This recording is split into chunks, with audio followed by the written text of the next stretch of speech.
Good morning at class students. आज हम grammar के अंदर चैप्टर नंबर 3 पढ़ेंगे conjunctions. So what is conjunction?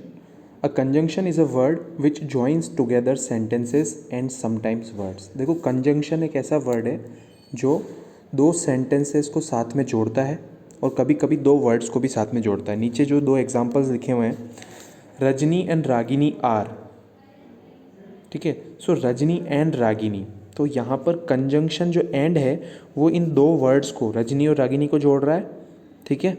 और सेकंड एग्जांपल में Rajni is a singer and Ragini is an engineer.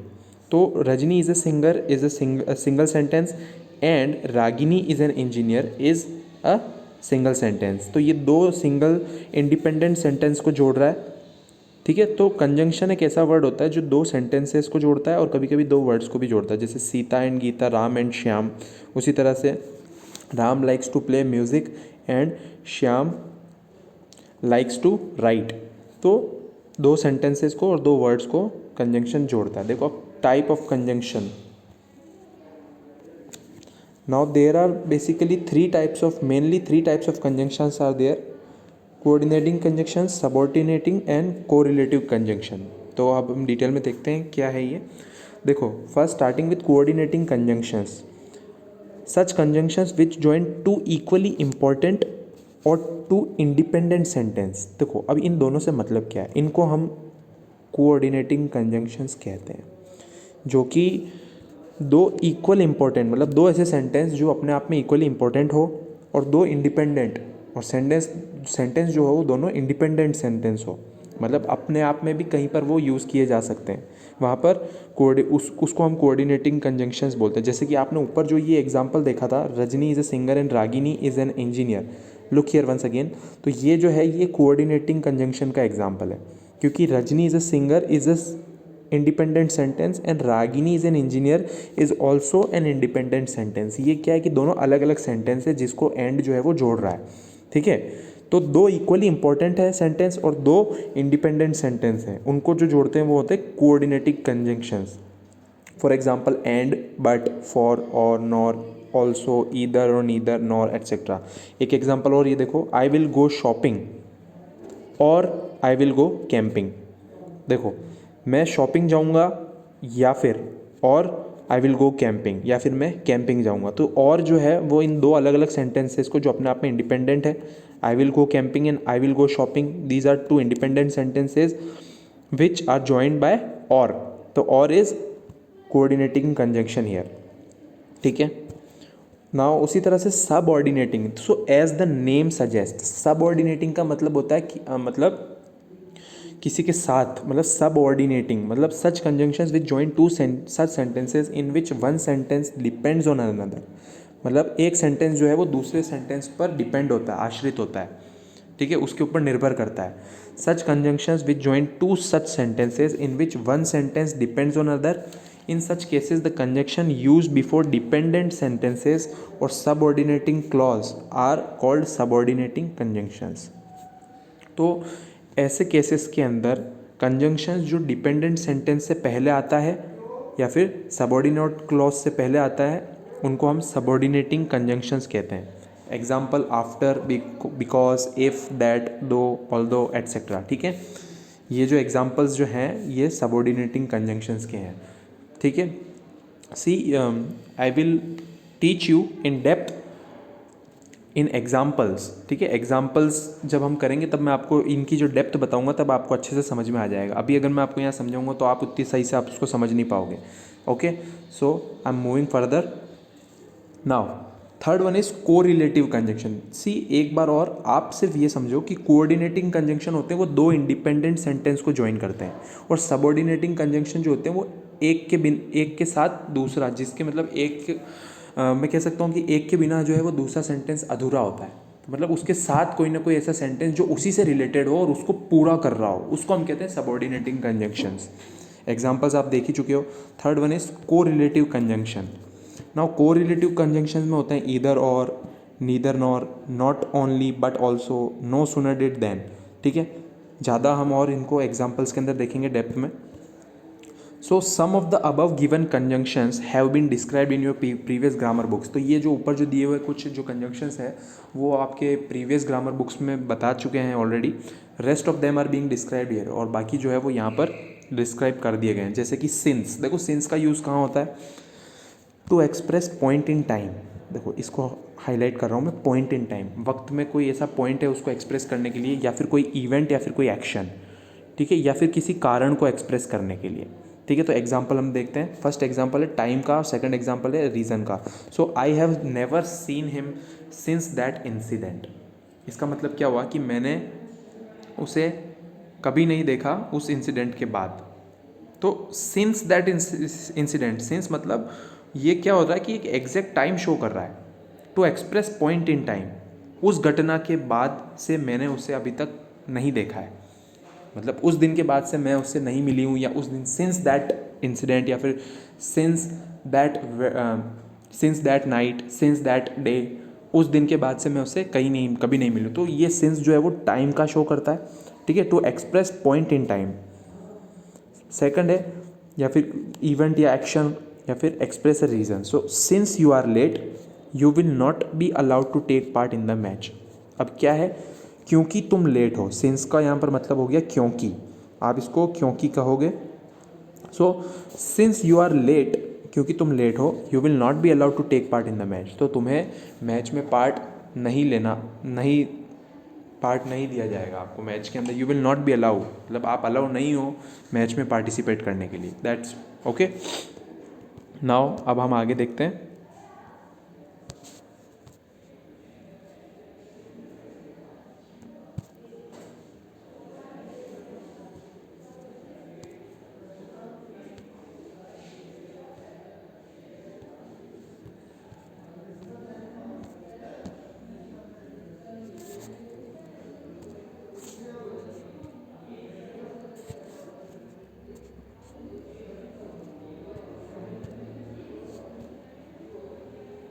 Okay,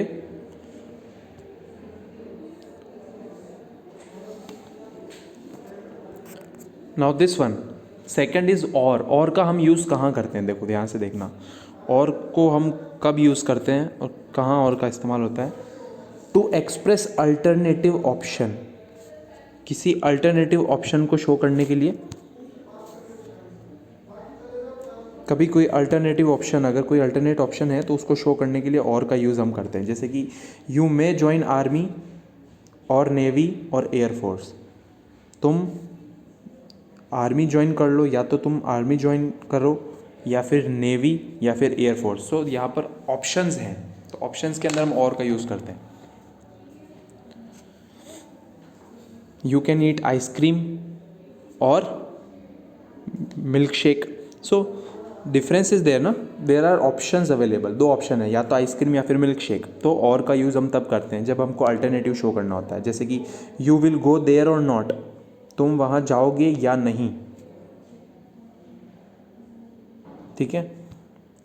now either and or, these are used for options between things. Either is use before first thing while or is use before the second thing. देखो अगर दो चीज़ों में option अगर हो तो हम either और का इस्तेमाल करते हैं। ईदर जो है वो पहली चीज़ के साथ में यूज़ होता है, और जो है वो दूसरी चीज़ के साथ में यूज़ होता है।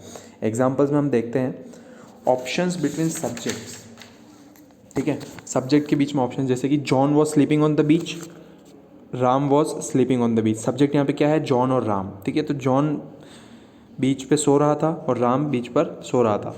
तो अब दो ऑप्शंस हैं, there are two options, so there are two things, so we can use either or को हम कैसे यूज़ करेंगे? Look at here, either John or Ram, या तो जॉन या फिर Ram was sleeping on the beach, या तो जॉन या फिर Ram was sleeping on the beach. Note, when two subjects are joined by either or, then the verb of the sentence come according to the number and person of the second subject which comes after or। देखो जब दो subject एक साथ join होते हैं either और के साथ में, तो वर्ब जो है वो नंबर के अकॉर्डिंग आती है, and person of the second subject which comes after or second subject person के अकॉर्डिंग आती है। For example, you are going to teach the boy, I am going to teach the boy. See, you and I, there are two subjects here. एक तो तुम बच्चे को पढ़ाओगे, you are going to teach the boy, या फिर I am going to teach the boy. So either you, या तो तुम या फिर मैं. सो देखो ऑप्शंस आपको यहाँ पे दिख रहे हैं ना, यहाँ पर there are two alternatives here. क्यों यूज़ करते हैं हमें वो? बिटवीन टू थिंग्स, दो चीज़ों के बीच में ईदर और का यूज़ होता है. ठीक है, either you or I am going to teach the boy. अब देखो ऑब्जेक्ट्स जो होते हैं उसके अंदर ऑप्शंस अगर है, जैसे मोहन टीचेस जॉन और ही टीचेस मैरी, तो यहाँ पे ऑब्जेक्ट क्या है? जॉन और मैरी. तो मोहन टीचेस ईदर जॉन और मैरी. मोहन जो है या तो जॉन को या फिर मैरी को पढ़ाता है. ऑप्शंस बिटवीन एडजेक्टिव्स, देखो एडजेक्टिव्स के अंदर भी जब ऑप्शंस होते हैं तब भी हम इधर और का यूज़ करते हैं. जैसे कि he is intelligent, he is diligent. तो डिलीजेंट का मतलब क्या होता है? हार्ड वर्किंग, मेहनती, जिसको हम बोलते हैं. ठीक है, तो वो इंटेलिजेंट भी है और वो हार्ड वर्किंग भी है. तो अगर हमको इसमें ऑप्शंस डिफरेंस शो करना है तो he is either intelligent or diligent. वो या तो इंटेलिजेंट है या हार्ड वर्किंग है. Now fourth one, options between actions. We can eat now, we can eat after the show. अब ये देखो दो अलग अलग एक्शन है, या तो हम अभी खाएं या फिर शो के बाद में खाएं. ठीक है, तो we can eat now, we can eat after the show, these are two separate sentences. तो अगर इनको हमको इधर और से ज्वाइन करना है तो we can either eat now, या तो हम अभी खा लें या फिर शो के बाद में खा लें. ठीक है, तो ये दो अलग अलग सेंटेंसेस थे जिनको एक ही बना दिया है इधर और के साथ में. ऊपर के सभी एग्जांपल्स में भी यही हुआ है कि दो सेपरेट सेंटेंसेस को ज्वाइन करते हैं ये कंजंक्शंस. तो ईदर और जो है वो सबऑर्डिनेटिंग कंजंक्शन होता है. ठीक है, जो कि ये दोनों वी कैन ईट नाउ, ये दोनों एक दूसरे के बिना अधूरे हैं. सी, वी कैन ईट नाउ या तो हम अभी खाएंगे या फिर शो के बाद में खाएंगे. तो we can either eat now or after the show. Okay students, this is it for today. यहाँ से आगे हम नेक्स्ट वीडियो में कंटिन्यू करेंगे. I hope you understood this. Thank you so much for listening.